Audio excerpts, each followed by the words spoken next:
For several weeks now, and especially in the wake of the DNC, the Friends of Ukraine have been pushing Kamala for president like a lemon in a used car lot. The reason? A very real, I would say, genuinely well-placed fear that we could end up with a White House that doesn't support Ukraine. One that is constantly at odds with both the US Congress and the populace at large. I mean, let's be honest here. Support for Ukraine is near unanimous among the US populace at this point. And that's why it is so important that we don't end up with a president who naively withdraws support for Ukraine when they need it the most.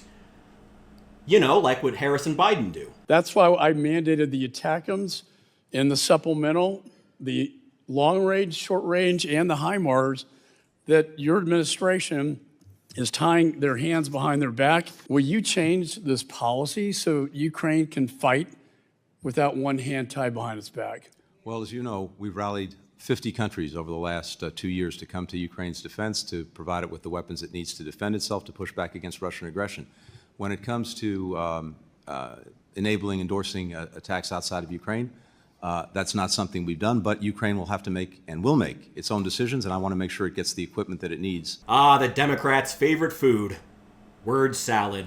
Hello, I am Richard, and for your willingness to take part in the conversation, let me just say that I am so glad that you could be here today. All right, thesis up at the front. The characterization of Harris and Trump, Democrats and Republicans, as the pro-Ukraine and the pro-Russia parties is, how do I put this? Naive, short-sighted, and dangerous. That's probably good.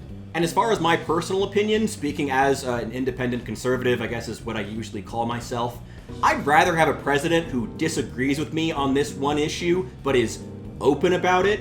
You know, someone I feel like I could actually negotiate with, talk to, where I know where he stands, as opposed to one who will just lie about their stance or change it on a day-to-day basis in order to maintain the breadth of the big tent. President Biden and I are working around the clock because now is the time to get a hostage deal and a ceasefire deal done.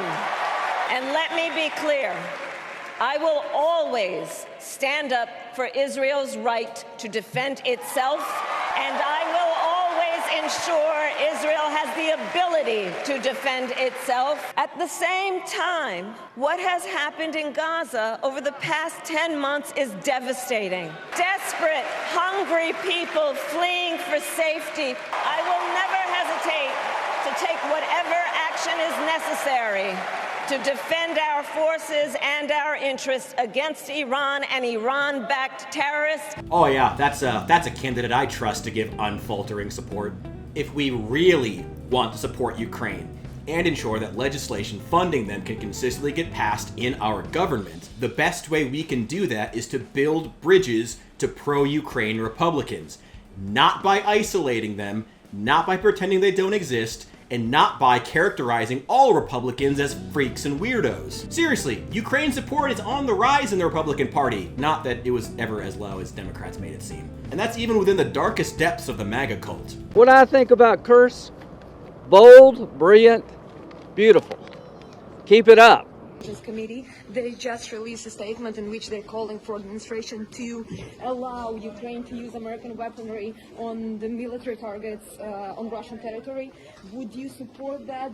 I think we need to allow Ukraine to prosecute the war and the way they see fit. They need to be able to fight back, and I think us trying to micromanage the effort there is not good policy for us. You know, curiously, I had to go hunting for that clip of Mike Johnson and eventually take it off of Facebook because it has disappeared off of YouTube. And the clip of Lindsey Graham wasn't posted by an American news outlet. It was Sky News Australia and a single YouTube short from The Telegraph. That's not in any way part of my argument, just something I noticed while researching for this video, and something we should all probably be aware of if we spend a lot of time on YouTube and have a tendency to forget that the platform itself has an agenda, because no platform will ever be without an agenda. And speaking of agendas, isn't it weird how Ukraine's most influential Western mill bloggers conveniently forgot that it was Harris who told Zelensky to stop hitting Russian oil facilities because it might impact her ability to get elected? Guess those maternity wards weren't that important. Not as important as Americans' ability to roll around in big, stupid SUVs. But before I go further, I want to clarify, I support Ukraine. I don't have the original copies of the letters that I wrote to my congressmen and my senators, but I do have their responses here, and thank you guys. I do appreciate that all of them said they were unwaveringly in support of Ukraine. Now, please stop gerrymandering. J.D. Vance is an idiot whose hardline stance on Ukraine and abortion could very well cost Trump the election. But that does not mean that Kamala is the pro-Ukraine side. Kamala Harris is just an empty suit and a pair of ridiculous shoulder pads, serving the whims of America's ruling class of wealthy, urbanite, northern neoliberals. She supports Ukraine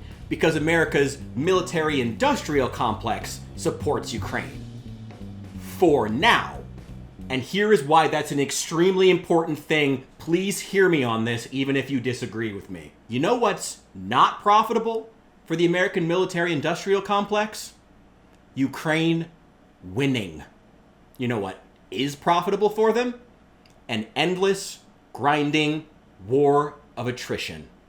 That's what's profitable, where the bombs never stop dropping. The exact type of war that Ukraine can't afford to fight is the exact type of war that's profitable for the United States. So before you go out and run to elect a candidate who is just a puppet of America's entrenched political class and corporate interests, keep that in mind. And keep it in mind when looking at her previous stances as well. Support Ukraine. But stop boiling down America's complex political tapestry into one side good and one side bad. It doesn't help anyone. I need another beer.